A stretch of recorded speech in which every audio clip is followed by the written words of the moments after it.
ಮುದ್ದಿ ಜೋಳದ ರೊಟ್ಟಿ ಗಟ್ಟಿ ಹಾರ ಬಿಟ್ಟಿರಪ್ಪ ಎಗ್ರಸ್ತಿದ್ದೀರೇನೋ ಯಾಕ ಹೊಟ್ಟೆ ಬಂದೈತಿ ರಾಗಿ ಮುದ್ದಿ ಜೋಳದ ರೊಟ್ಟಿ ಗಟ್ಟಿ ಹಾರ ಬಿಟ್ಟಿರಪ್ಪ ಎಗ್ರಸ್ತಿದ್ದೀರೇನೋ ಯಾಕ ಹೊಟ್ಟೆ ಬಂದೈತಿ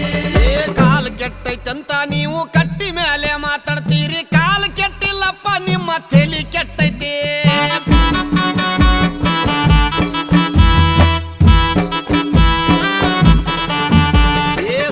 ಸಣ್ಣ ಹುಡುಗರೆಲ್ಲ ಎಣ್ಣೆ ಹೊಡಿಯಕತ್ತಾರಪ್ಪ ಹಾಲು ಮೊಸರ ಅಂದ್ರ ಇವಕ್ಕ